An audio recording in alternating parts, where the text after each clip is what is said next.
lot of work was done by Ms. Bartholomew. Yes. Yay. Barbara made this whole thing happen. That's a whole team. She did all the historical research, Walpole Historical Commission, Historical Society, and I'm not going to tell too much history because I'm going to let others do that, but just welcome everybody and thanks so much for coming out.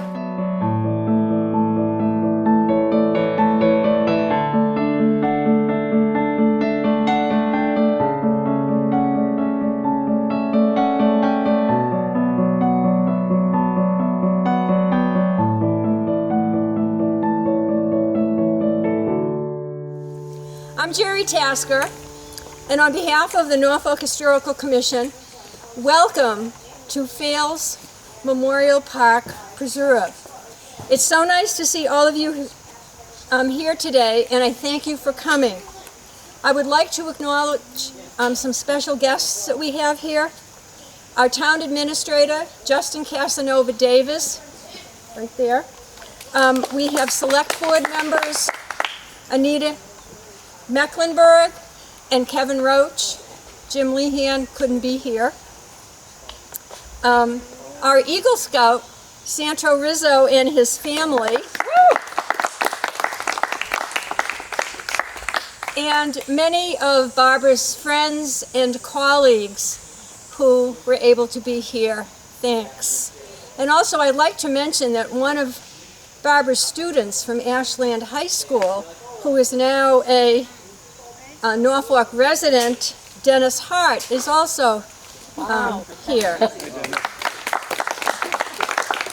We were hoping that Barbara's relative, Melissa Emerson, would be able to attend, but sadly, she couldn't make it. This park was the dream of one woman, Bertha Fales, but it was the accomplishment of another woman, Barbara J. Bartholomew. Today, we are here to honor Barbara. She was born April 2nd, 1932, and lived in Norfolk with her parents, Louis and Margaret Bartholomew. She had one sibling, her sister Rita. As a child, she attended Center School, and Miss Olive Day was her teacher for 4 of the 8 years she spent there. Now, the name of Olive Day should certainly sound familiar to all of us, as our H. Olive Day Elementary School is named after her. What you need to know about Miss Day is that in her time, she was an institution in the education of Norfolk children. Well, after Center School, Barbara went on to Walpole High School. Norfolk didn't have a high school, and KP wasn't built yet. Even in high school, Barbara was determined to get things done. And those of you who knew her at all can attest to her determination. As a freshman at Walpole High, the only sport available to girls was field hockey. But Barbara wanted to play softball. So she went to her principal, Mr. Strout, and asked how she could get a softball team. And he told her that if she got a petition going, he would take it to the school committee. Well, in typical Barbara fashion, she got over 200 girls to sign her petition, and the school committee approved it. So by her sophomore year, Walpole High had a softball team. After high school, Barbara went on to graduate from UMass Amherst and earned a master's degree at the Harvard Graduate School of Education. She was among the first women allowed to attend Harvard. She taught history for many years at Ashland High School and became the head of the history department. She coached softball, field hockey, cheerleading. She was the yearbook advisor as well as a senior advisor. She also organized and advised an academic decathlon team, which was a new venture in Massachusetts. She retired from teaching in 1993. Barbara loved Norfolk. In retirement, she focused her efforts on researching local history and joined the Norfolk Historical Commission. As she put it, and I quote, "I set my goal at unwinding and correcting the many local legends of Norfolk history and filling in the missing pieces." Well, in creating this park, she did just that. Barbara gave a series of talks on Town Hill about local history and published a booklet entitled History on the Hill. She wrote a biography, The Life and Times of Bertha Fales. She helped the Historical Commission revise and publish Norfolk Revisited, Volume 2, and the History of Norfolk by Bertha Fales. She collaborated with Charles Hardy of the Walpole Historical Society on the settlement of Stop River Falls, and we have members of the Walpole Historical Society here too. Around town, there are several panels illustrating and describing the history of the different sections of Norfolk. Barbara is responsible for the panels on Town Hill, at City Mills, and Highland Lake Grove Park. Many accomplishments can be attributed to Barbara Bartholomew, but her role in establishing this park where we stand right now, Fales Memorial Park Preserve, epitomizes her dedication to preserving Norfolk history. In her persistent research, Barbara found evidence of a Bertha Fales bequest to the town of Norfolk in 1943 of 13.5 acres of family land for a memorial park and bird sanctuary. Since no such park existed, Barbara set out to learn why. Her research came across the initial town meeting warrant, Article 9, regarding Bertha's gift. The town had accepted her land. This Article 9 was buried in town files and found in 1960 by Helen Cleary, a selectman who was reviewing town laws.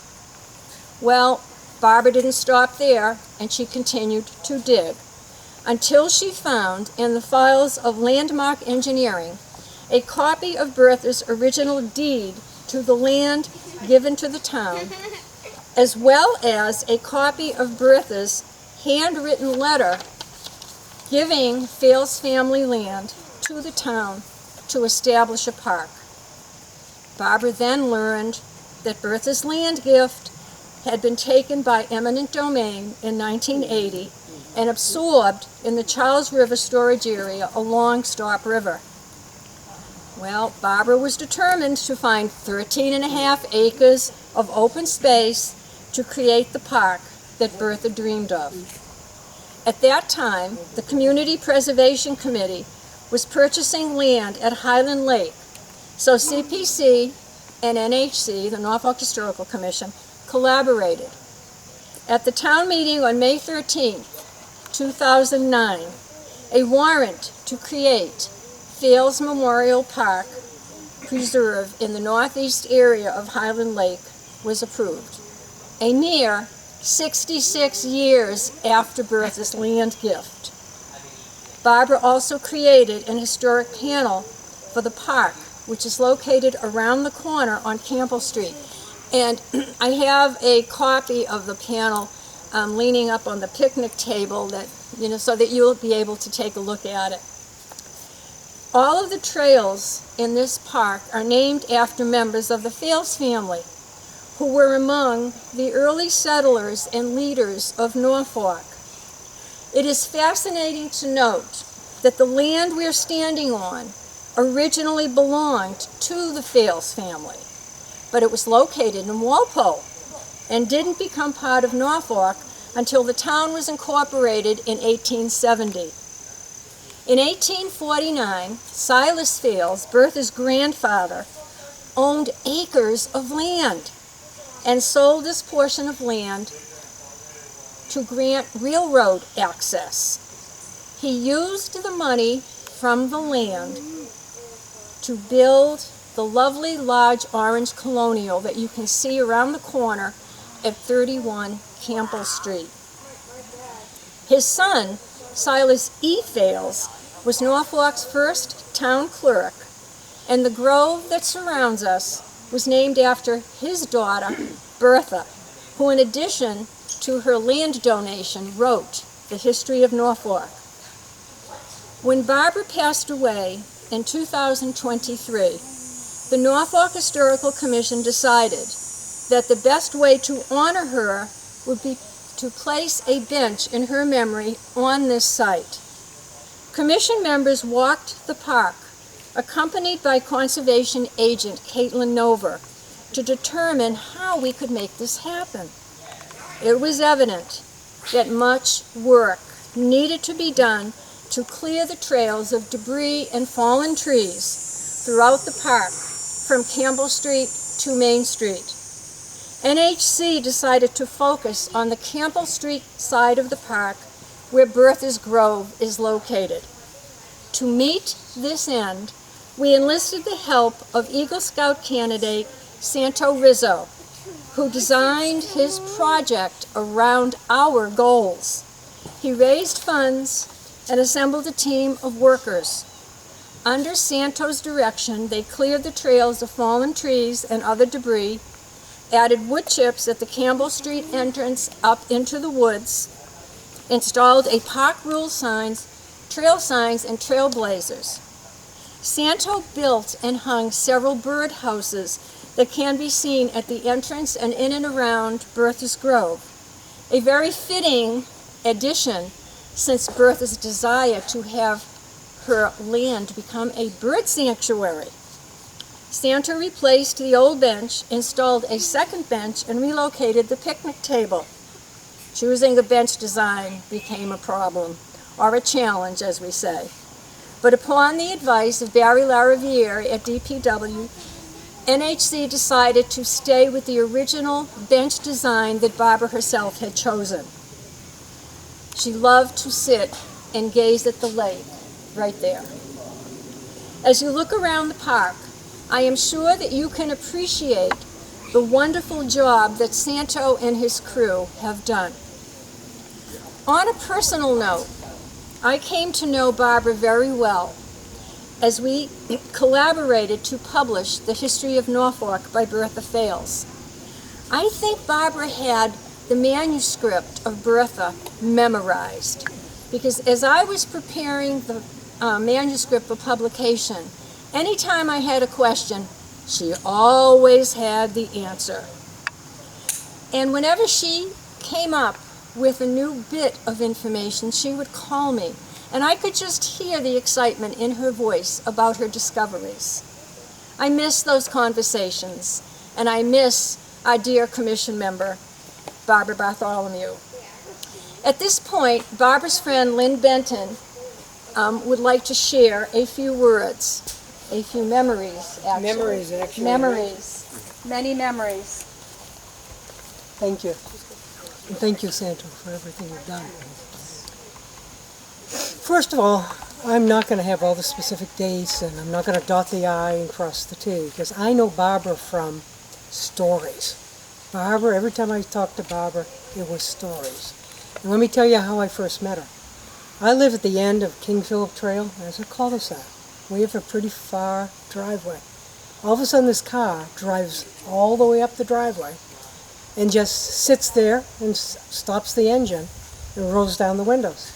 So I naturally said, "May I help you?" And she says, "Yes, I'm from the historical committee." I said, "Oh, okay."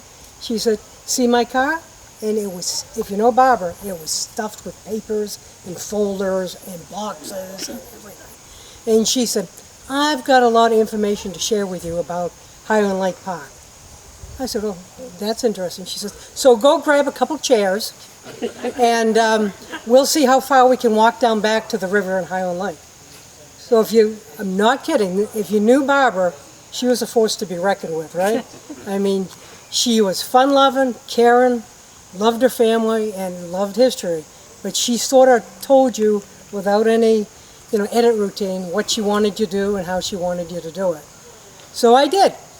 And about 15 years ago, that began a friendship that went on and on.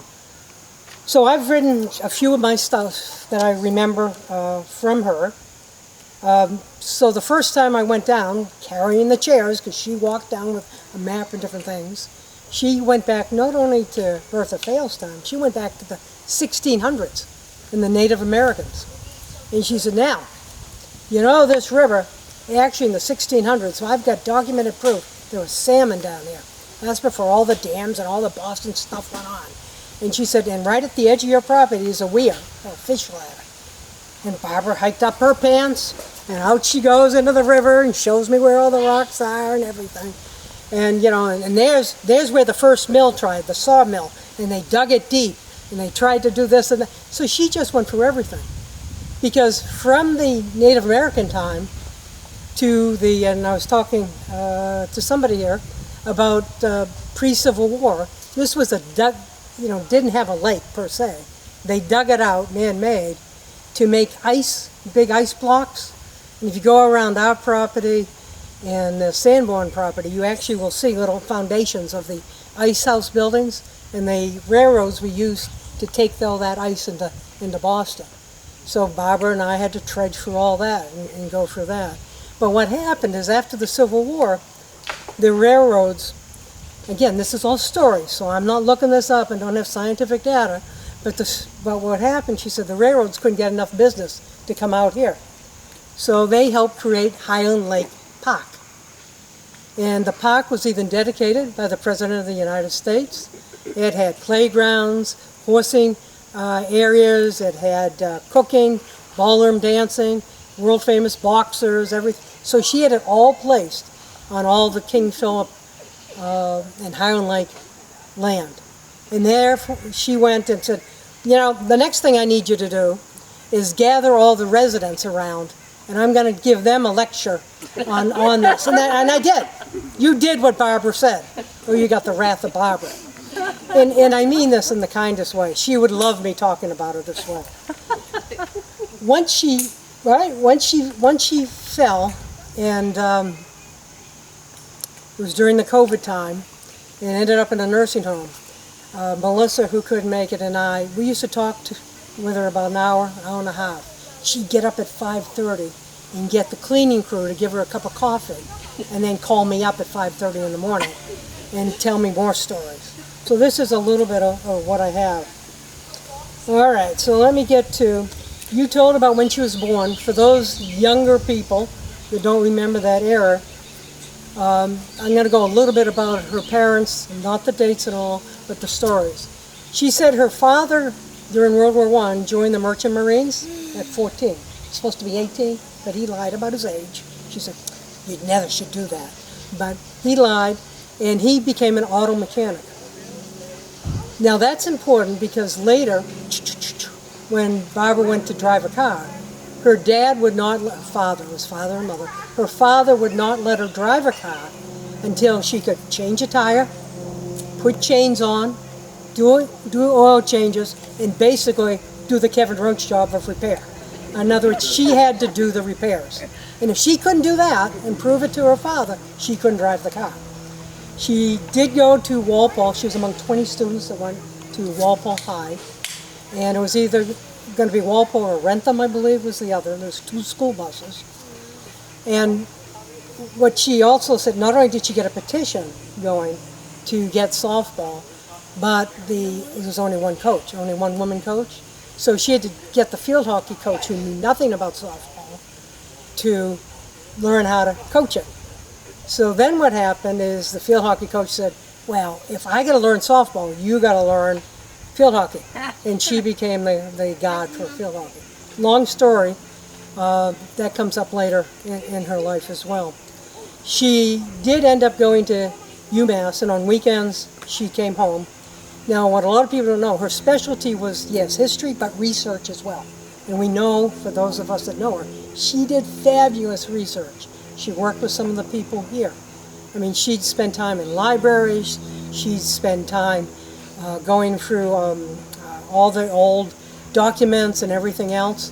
And she just thoroughly loved it. But she was so well known. She graduated magna cum laude, top of it, that the U.S. Department of Defense, CIA, recruited her, went after her for a Washington, D.C. job. And she accepted it, all excited, but her mother got sick, and her duty, as many of you know with Barbara, was her family. So she said, there she goes, she's got a degree, she's got no job, because who wanted a research person with history?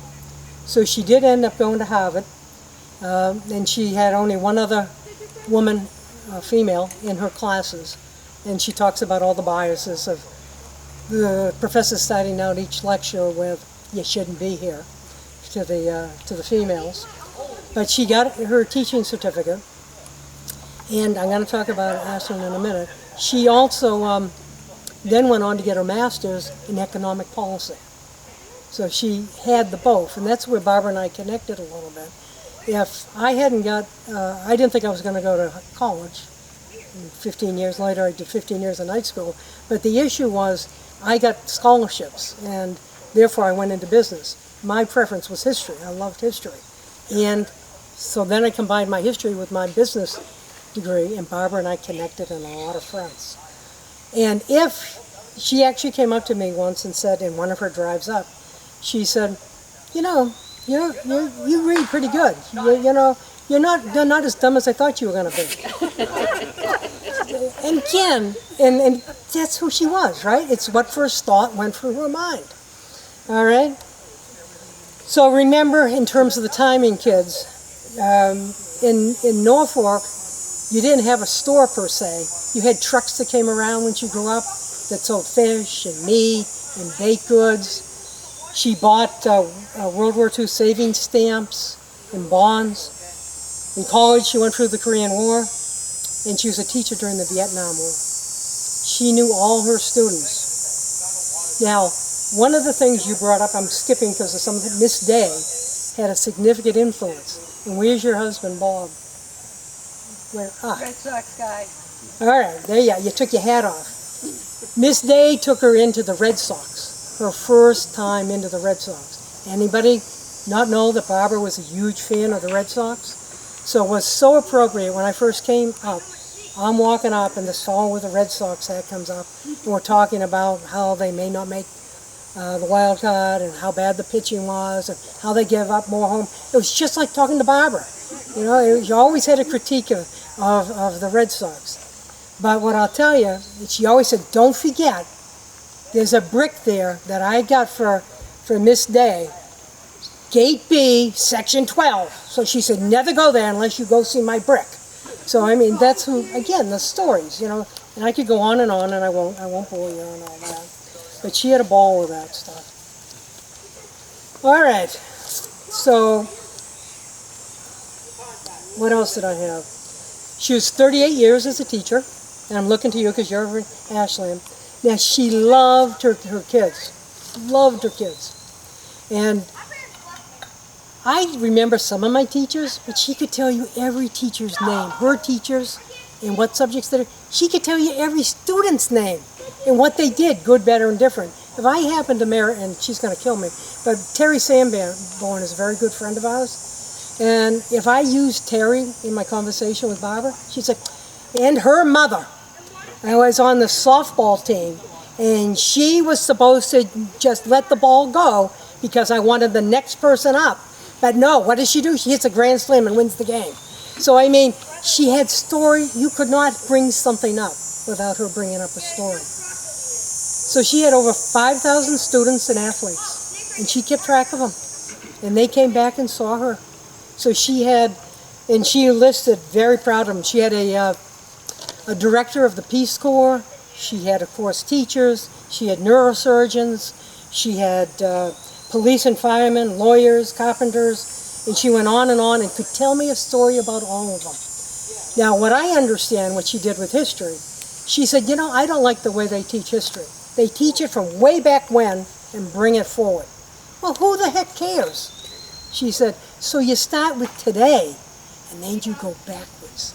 And you try and have them incorporate and understand why something happened today to way back. Now, one of the things we were discussing before the Ukraine war and all that stuff was something came up with Poland. She predicted there was going to be an issue between Russia's aggressiveness and so forth. She said, so Poland better watch out. And I said, well, we talked about Poland. She said, well, have you read that book by such and such? So she expected me by Mitchum, it's a 500-page book. She expected me by the next time I called her to be able to have read that book. And there was, you know, and I don't know if this is true or not, she said she loved essay questions, right? She said none of this easy multiple choice stuff. She wanted them to think and do decisions and analysis, state their assumption and then back it up. So she was always big on that. So let's see, her motto, she said, for her teaching was read, read, read. It's a lifetime process. You can never stop learning. So one of the things she did once she retired, she got involved with the Norfolk Historical Committee, and she got involved with the Walpole Historical Committee. And she loved Norfolk and wanted to know everything. So as I said, libraries, registry of deeds, scrapbooks, pictures, interviews, that was Barbara. So again, she showed us, and we have filmed, not for the Norfolk CTV, but in my house with all the residents, we filmed our whole discussion around Highland Lake. Now it's my old, but it's not the best. And you talked about the biography of Bertha Fales and the stove. We talked about the stove. Over here, there was a mill that actually made step stove. Step stove, cast iron step stove, plus other iron. Right, and it's one of its first of its kind. Well, they found it in where? Connecticut or some full, I don't mean full thing. Well, it was in Rhode Island. It was Rhode Island. on And so Barbara was so proud of that, took pictures, but she loved that. She had everything they ever did and wanted, there. So she was real proud of being involved in that. In Eagle Scout Santa, she was involved with the cemetery headstones. She said, oh, the old headstones. You can hardly read them, and they're broken and they're falling. Her count, by the time she did 2 projects with the Eagle Scouts and then more work, 120 headstones were cleaned and repaired, thanks to Barbara's efforts. What else do I remember she said? Oh, right here in Highland Lake. She wanted this preserved as not just the park, but so people could do recreation. Therefore, the water chestnuts were going to be a problem. People don't know anything about water chestnuts. In a couple years, they can take over the whole lake and ruin it. You can't use it. So she was helped us get CPC funding, get all the coordination of the first one was not chemical treatment, or it had to be gathering it up and pouring it up. She was heavily involved in all that. I understand she got a couple of granite etched blocks for different things also, in addition to those posters that she has in various parts of Norfolk. She got rails for the tramp house. Yes, that's a good piece of it right there, Donna. Now here's your water chestnut. This is a seed. If you ever step on one, you're going to hurt bad. But one of these seeds has a 10-year lifespan. All right, 10 years. So it's not easy to get rid of. She got also involved. Well, Donna, you quoted a lot of things on NCTV. She got videotaped for Chronicle, right, and different things about the tramp house. So she always was a good storyteller. She had portraits done in Stony Brook about people involved. She got the local artist in Walpole, I believe, to do that. And the stories between her and Thelma. I used to call Thelma Levinsky. You get one on one subject and one on the other, and you get them going, whoa, whoa, whoa, whoa, whoa, whoa. They loved each other, but they would go back and forth. And they were a terrific friendship that was there for each other. You already talked about the Stop River Falls, the settlement of Stop River Falls, and how she documented that. And she gathered studies, archived Franklin Man and the Wares and the cemetery crypt and everything else. So she did as much as she could do to help preserve the history of Norfolk. And I'm going to be a little emotional. I miss her dearly. Thank you.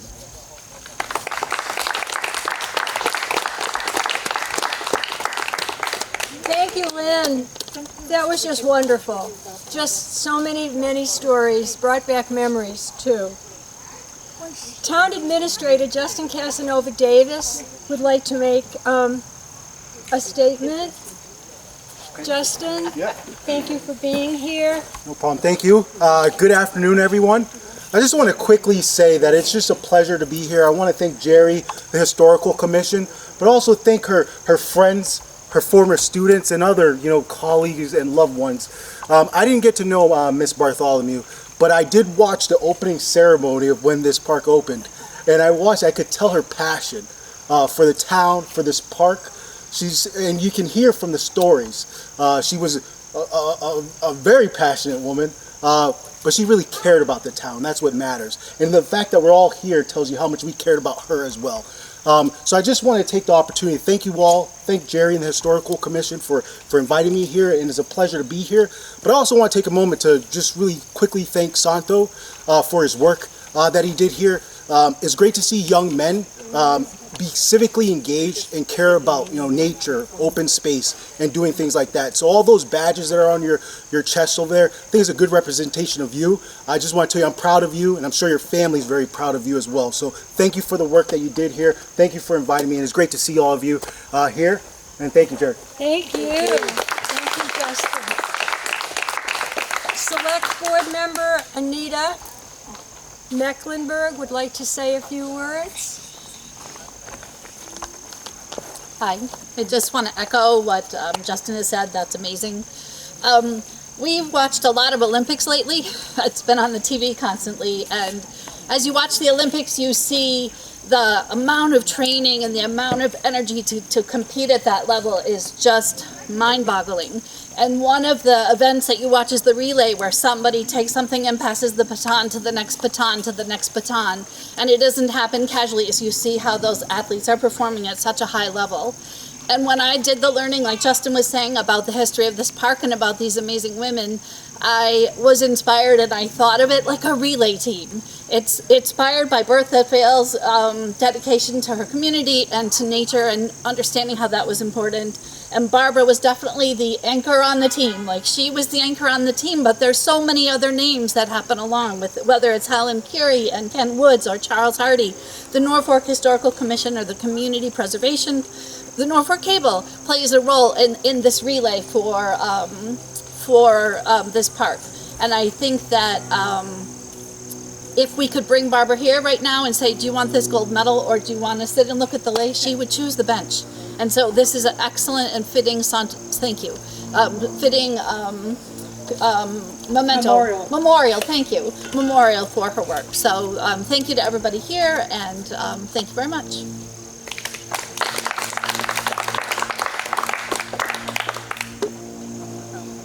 Thank you, Anita. Select Board Chair Jim Lehan was unable to be here today because of family commitments, but he asked me to share his thoughts about Barbara. And I quote, "I am so pleased that you are honoring Barbara. She was an incredible woman with an incredible mind. I always thought of her as Norfolk's history book." At this time, I would like to invite Santo Rizzo to come forward.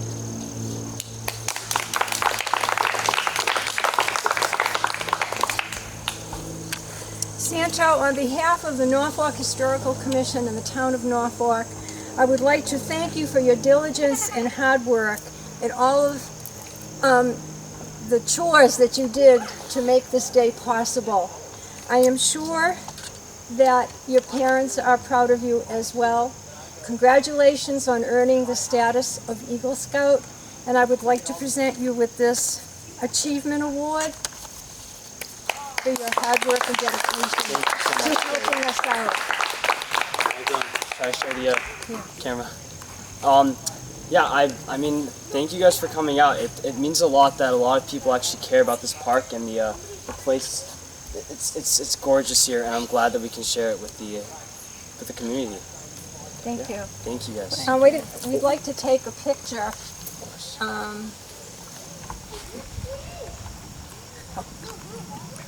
Gotta look at all the cameras. I know. It's fine. Okay. Okay.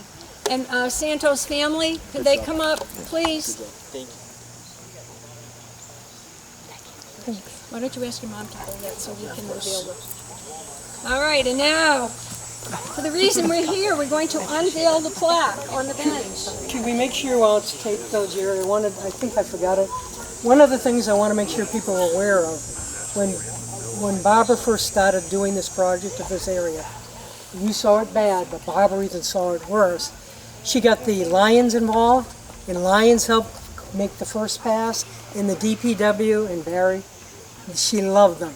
Oh, she kept on saying that's how great Kevin, how great the Lions, how great the DPW and Barry were. So we didn't mention them. I know, oh my God, I'm sorry. Was Tom Benedetti involved? Yes, I just want to make sure, I'm sorry, I wanted to make sure you guys got thanked. It was so important to her. And she said that we had the best DPW and Lions of anybody in Massachusetts. So, thank you.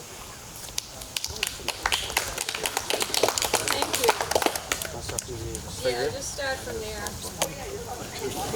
I know you can't see it. You'll have to walk around to see it, but there is a plaque on the inside of this bench that reads, dedicated to the memory of Barbara Bartholomew, 1932 to 2023, the Norfolk Historical Commission member responsible for the establishment of Fales Memorial Park Preserve. And it's a brass plaque, and I hope you all will come and take a look at it. And in closing, I would like to thank you all for being here, and I do hope that you will return to Fales Memorial Park Preserve to enjoy nature's beauty. Thank you, Jerry. Thank you.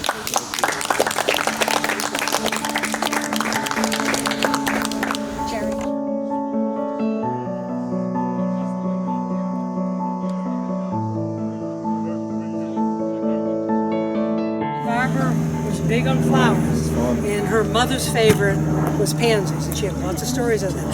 And I said, well, my mother's favorite was carnation. And she said, well, you know, the only reason parents said carnations because they're the cheapest flowers. So I had to go to Trader Joe's and ask them for a couple of carnations just in honor of Barbara's stories. But that's just to have something.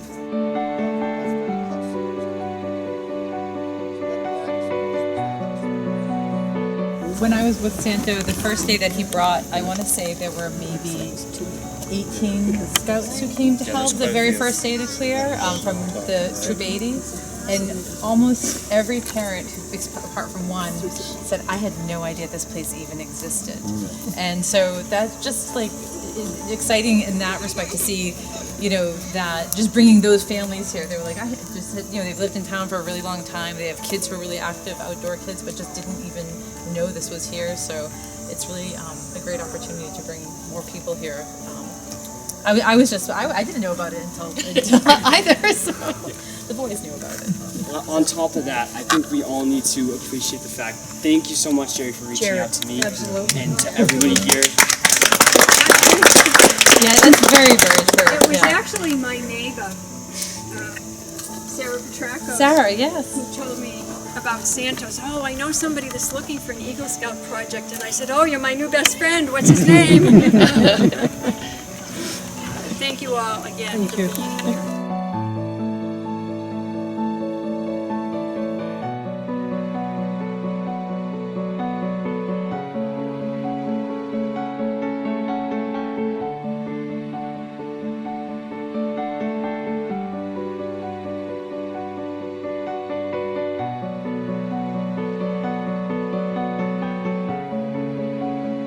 Purchase of Highland Lake and the reestablishment of the Fales Memorial Park, we've managed to hit two of those objectives, both the historic and the open space and recreation.